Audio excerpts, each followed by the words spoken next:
오늘 9월 22일 화요일입니다. 이 추미애 정치자금법 위반 여부를 갖다가 검찰이 빨리 수사로 규명해야 되지 않느냐라는 그런 제하의 사설이 동아일보에 나왔습니다. 맞습니다. 이 추미애 정치자금법 위반 여부를 왜 검찰이 수사를 안 할까요? 이건 벌써 탁 나오면 턱 수사를 해야 되는데 수사를 안 합니다. 수사를 지금 규명을 빨리 해달라는 그런 요청이 언론에서 나오고 있습니다. 정말 이 나라에는 귀족이 따로 있는 모양입니다. 요즘 그런 느낌을 받습니다.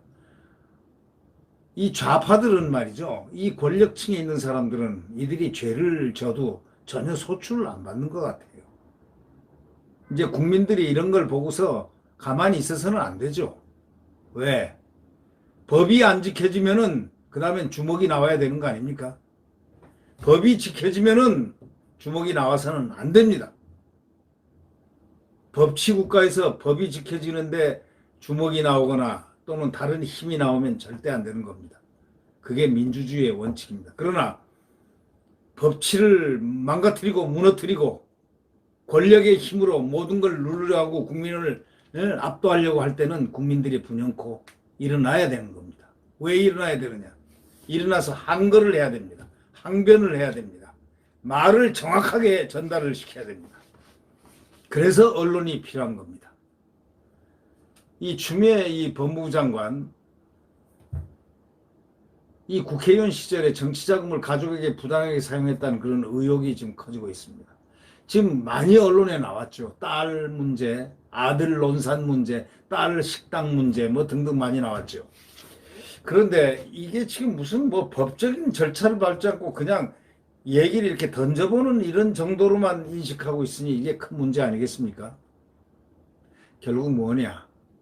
추미애 법무장관이 지금 법무부 장관이 저렇게 무소불위하게 했는데 무소불위하게 지금 이 검찰을 갖다가 장악을 하고 검찰을 갖다가 손 안에 공깃돌처럼 막 쥐고 흔드는데 어떻게 그게 할 수 있느냐 할지 몰라도 이 검찰은 의인들이 참 많았습니다.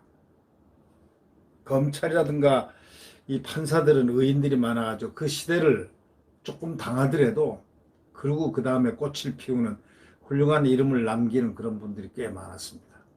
이제 이 시대는 그런 사람들이 없으라는 법은 없지 않습니까?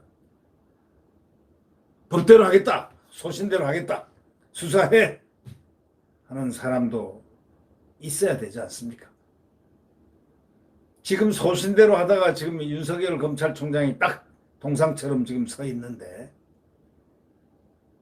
검찰은 더더욱이 검찰총장이 그렇게 동상처럼 서 있으면은 더 나서가지고 검찰총장이 그 바른 뜻, 법과 원칙을 지키면서 법과 원칙대로 국민을 바라보고 간다는 그런 인식에서 출발하는 소위 법치, 수행, 수사, 판결 뭐 이런 것을 갖다가 사법부와 검찰이 해야 되지 않느냐라는 생각을 지금 많이 해보고 있습니다. 사법부와 검찰이 만약에 권력의 시녀가 돼버리면은 국민들은 숨이 막혀서 그다음부터는 결사항전밖에 없습니다. 네. 사법부와 검찰이 숨을 틔워줘야 됩니다. 뭐를 국민을 대신해서 민주적인 자유 질서를 갖다가 지켜주게 하도록 만들어야 되고 법적인 판결을 올바르게 정의롭게 판결하고 공정하게 판결하는 사법부가 돼야 됩니다. 그것이 없으면 그 다음에 암흑의 투쟁이 있을 수뿐이 없습니다. 그거는 역사에 전번되는 원칙이었습니다. 이 추미애 법무장관이 국회의원 시절에 정치자금 가족에게 부당하게 사용했다는 의혹이 지금 많이 커지고 있는데 이 추 장관이 더불어민주당 대표 시절이던 2017년 아들 그 충남 논산 이미 신문에 다 났죠. 육군훈련소 수료식 날 본인 명의의 그 정치자금 카드로 훈련소 주변의 업무 연무업에서 그 주유소도 하고 업무가 아닌 그러나 업무를 했다고 해가지고 무슨 의원 간담회를 했다는 그런 업무를 했다는 식으로 해서 그 연무업 주유소에서 뭐 결제도 하고 주유 결제도 하고 또 이 인근에 무슨 정옥식당이라는 데서 14만 원을 또 사용한 것, 이게 흔적이 다 나타났지 않습니까? 그런데 의원 간담회라고 했는데 정작 그는 지금 어디가 있으면 경기도 파주시에 있었지 않습니까? 파주시에 있는 포병여단에서 그 장병들하고 오찬을 함께 하면서 또 뭐 내 아들은 뭐 지금 뭐 입소를 해가지고 훈련 뭐 등등 얘기도 했다는 그런 얘기가 있지 않습니까? 그러면 그 카드가 의원 간담회로 나온 그 카드가 형성이 성립이 안 되는 거죠.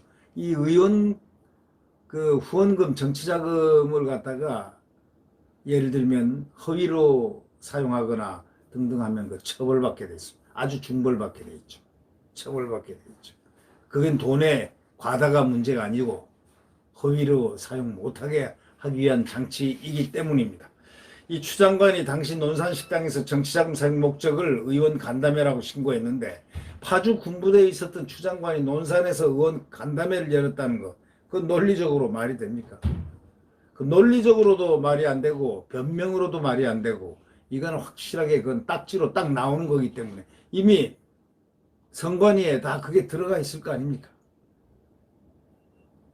그러니까 결국은 설명하기가 어려운 상황이고 이건 수사를 해야 되는 상황이고 그렇다면은 또 하나 있지 않았습니까?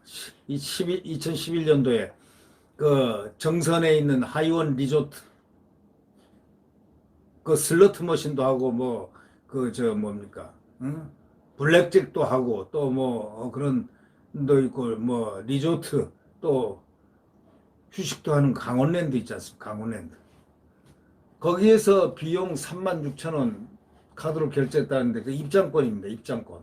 그 입장권이 뭐 그리 비쌉니까? 36,000원. 또 이날 하루에만 서울과 태백 등에서 주유비로 한 30만 원 이상. 태백 바로 그것이죠. 태백. 태백이 강원랜드 있는 쪽하고 서울에서 주유비로 30만 원 이상을 썼다는 겁니다. 쓸 때 필요할 때 쓰는 것은 맞습니다. 그러나 그것이 지역이 다르고 그 카드가 용도가 다르고 의원 간담회라고 하면서 의원은 여기 있는데 저쪽에서 예를 들면 의원은 파주에 있는데 예? 논산에서 카드가 울리고 의원 간담회로 하고 이런다는 건 좀 말이 안 되죠. 이 소액 후원금을 모은 정치자금입니다. 정치활동 경비 외에 사적으로나 부정하게 지출해서는 절대 안 된다는 그런 취지에서 이 법이 엄격하게 지금 가르고 있습니다. 모금 과정도 철저하게 해야 되지만 지출 명세 엄격히 따지는 것, 이게 정치 자금의 부정한 유통을 막아가지고 민주정치 발전에 기하기 위한 바로 그런 것입니다. 정치자금은 소액이라도 투명하게 처리하는 것이 정치자금법의 근본 취지인 만큼 금액이 적다고 해가지고 대충 넘어갈 그런 일이 아닙니다. 정치자금법 공소시효 5년도 아직 남아 있습니다. 정치자금 허위 신고는 3년 이하의 징역, 600만 원 이하의 벌금에 처해질 수 있습니다. 결국 장녀가 운영했다는 그 서울 이태원 식당, 양식당, 거기도 기자간담회 등 명목으로 모두 21차례나 그 250여만 원어치의 그 정치자금 카드로 결제했다는 것입니다.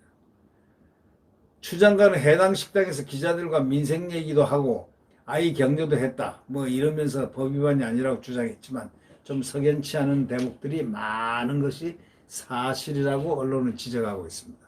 자, 그렇다면은 추미애 정치자금법 위반 여부를 갖다가 검찰이 수사를 하면 될 거 아닙니까? 수사를 해서 밝혀내면 되는 거 아니냐. 이게 사실 위반했는지 안 했는지부터 시작해가지고 그 여부를 갖다가 검찰이 수사를 빨리 착수를 해야 되는 거 아니냐. 이것도 동부지검에서 하더라도 뭐 어디서 하더라도 좋습니다. 동부지검의 그 추미애 관련 수사가 국민들의 초미의 관심사지만 이미 예측대로 꼬리 자르기 될 것이다. 이렇게 되면 앞으로 더 큰 일이 벌어질 수 있다라는 바로 이 추석 민심이 얼마나 흉흉해질 수 있는가, 바로 이런 부분들이 지금 얘기들이 많이 떠오르는 겁니다. 추미애 장관이 무소불위한 지금 형태의 검찰 인사권을 갖다가 흔들어 가지고 검찰을 저렇게 만들어 놨지만, 초토화시키다시피 했지만, 결국 그가 영원히 대한민국에서 뻗어나갈 가능성이란 건, 그걸 예측한다는 거는 글쎄요, 그게 쉬울까요? 권력이란 것은 한번 날아가면, 그걸로 정점에서 날아가면 끝나는 겁니다. 정점에서 날아가면 끝나는 것이 바로 권력이라는 속성이 있지 않습니까? 권력은 권력이 있을 때 권력을 부드럽게 사용하고 법과 원칙에 따라서 사용하고, 그리고 깨끗하게 퇴진하는 것, 그게 멋들어지지 않습니까? 저 윤석열 검찰총장님 보십시오. 살아있는 권력도 수사라는 대통령의 말에 그냥 얼마나 기분이 좋았겠습니까? 자기의 생각과 말과 생각이, 자기의 생각과 대통령이 이렇게 임명권자가 딱 떨어지는 말을 해줬으니, 그러나 그것이 아니었다는 사실을 느끼고 지금 윤석열 총장은 문재인 대통령에 대해서 어떤 생각을 하고 있을까요? 지금 이 불행은 문재인 대통령이 임명을 해놓고 보호를 안 해준 것입니다. 임명을 해놓고 소신과 법과 원칙에 따라서 하라고 해놓고 실제로는 거꾸로인 셈입니다. 그래서 고통당하고 있습니다. 이게 대통령의 권력이라는 것입니다. 이런 권력 처음 봤습니다. 네, 이런 권력. 아니, 자기가 살아있는 권력도 수사하라고 해놓고 저렇게 만신창이를 만들고 검찰을 저렇게 하고 하니까 어떻게 믿을 수가 있겠습니까? 참으로 세상은 알다가도 모를 세상입니다. 네, 구독 버튼과 엄지를 눌러주시면 감사하겠습니다. 태양은 내일 다시 떠오릅니다. 오늘은 새벽 5시. 가장 추운 엄동설안의 새벽 5시입니다. 칠흑 같은 암흑, 살을 애이는 듯한 석풍, 이 고통스러운 이 시대에 있지만, 한동훈 검사장이 얘기했던 대로 지금은 아주 광풍의 시대입니다. 광풍이 부니까 야당인 김종인 비상대책위원장까지 나서서 집권 여당인 해서는 안 될 법까지 지금 같이 부안해동하고 있지 않습니까? 광풍의 시대죠. 광풍이 밖에서만 들어오는 광풍이 아니고 안에서도 광풍이 불고 있습니다. 이 두 광풍, 국민의힘이 아주 유효적절하게 잘 막아내기 바랍니다. 네, 구독 버튼과 엄지를 눌러주시면 감사하겠습니다. 오늘도 씩씩하게 오늘 하루를 보낼 수 있으시기를 바랍니다. 안녕히 계십시오.